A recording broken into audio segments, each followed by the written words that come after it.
पाप, संताप और शोक का नाश करने वाले तथा इस लोक और परलोक के प्रिय पालन करने वाले हैं। विचार ज्ञान रूपी राजा के शूरवीर मंत्री और लोभ रूपी अपार समुद्र के सोखने के लिए अगस्त्य मुनि हैं।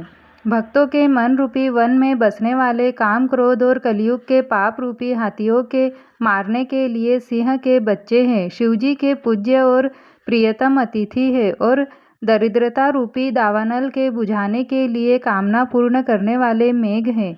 विषय रूपी सांप का जहर उतारने के लिए मंत्र और महामणि हैं।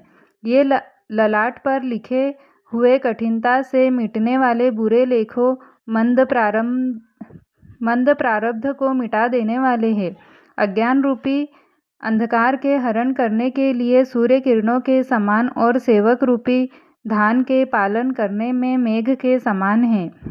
मनोवांछित वस्तु देने में श्रेष्ठ कल्प वृक्ष के समान है और सेवा करने में हरिहर के समान सुलभ और सुख देने वाले हैं। सुकवि रूपी शरद ऋतु के मन रूपी आकाश को सुशोभित करने के लिए तारागण के समान और श्री रामचंद्र जी के भक्तों के तो जीवन धन ही है। संपूर्ण पुण्यों के फल महान भोगों के समान हैं। जगत का छल रहित यथार्थ हित करने में साधु संतों के समान हैं। सेवकों के मन रूपी मानसरोवर के लिए हंस के समान और पवित्र करने में गंगा जी की तरंगमालाओं के समान हैं। श्री राम जी के गुणों के समूह कुमार्ग, कुतर्क, कुचाल और कलयुग के कपट, दंभ और पाखंड के जलाने के लिए वैसे ही है जैसे ईंधन के लिए प्रचंड अग्नि। रामचरित्र पूर्णिमा के चंद्रमा की किरणों के समान सभी को सुख देने वाले हैं। परंतु सज्जन रूपी कुमुदिनी और चकोर के चित्त के लिए तो विशेष हितकारी और महान लाभदायक है। जिस प्रकार श्री पार्वती जी ने श्री शिव जी से प्रश्न किया और जिस प्रकार से श्री शिव जी ने विस्तार से उसका उत्तर कहा, वह सब कारण में विचित्र कथा की रचना करके गाकर कहूँगा।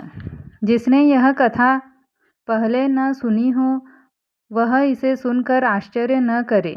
जो ज्ञानी इस विचित्र कथा को सुनते हैं वे यह जानकर आश्चर्य नहीं करते कि संसार में राम कथा की कोई सीमा नहीं है। राम कथा अनंत है। उनके मन में ऐसा विश्वास रहता है नाना प्रकार से श्री रामचंद्र जी के अवतार हुए हैं और 100 करोड़ तथा अपार रामायण हैं। कल्प भेद के अनुसार श्री हरि के सुंदर चरित्रों को मुनीश्वरों ने अनेकों प्रकार से गाया है। हृदय में ऐसा विचार कर संदेह न कीजिए और आदर सहित प्रेम से इस कथा को सुनिए। श्री रामचंद्र जी अनंत हैं, उनके गुण भी अनंत हैं और उनकी कथाओं का विस्तार भी असीम है। अतएव जिनके विचार निर्मल है वे इस कथा को सुनकर आश्चर्य नहीं मानेंगे। इस प्रकार सब संदेहों को दूर करके और श्री गुरु जी के चरण कमलों की रज को सिर पर धारण करके मैं पुनः हाथ जोड़कर सबकी विनती करता हूँ, जिससे कथा की रचना में कोई दोष स्पर्श न करने पावे। अब मैं आदरपूर्वक श्री शिव जी को सिर नवाकर श्री रामचंद्र जी के गुणों की निर्मल कथा कहता हूँ। श्री हरि के चरणों पर सिर रखकर संवत 1631 में इस कथा का आरंभ करता हूँ। चैत्र मास की 9वीं तिथि मंगलवार को श्री अयोध्या जी में यह चरित्र प्रकाशित हुआ। जिस दिन श्री राम जी का जन्म होता है वेद कहते हैं कि उस दिन सारे तीर्थ वहाँ श्री अयोध्या जी में चले आते हैं। असुर, नाग, पक्षी, मनुष्य, मुनि और देवता सब अयोध्या जी में आकर श्री रघुनाथ जी की सेवा करते हैं। बुद्धिमान लोग जन्म का महोत्सव मनाते हैं और श्री राम जी की सुंदर कीर्ति का गान करते हैं। सज्जनों के बहुत से समूह उस दिन श्री सरयू जी के पवित्र जल में स्नान करते हैं और हृदय में सुंदर श्याम शरीर श्री रघुनाथ जी का ध्यान करके उनके नाम का जप करते हैं।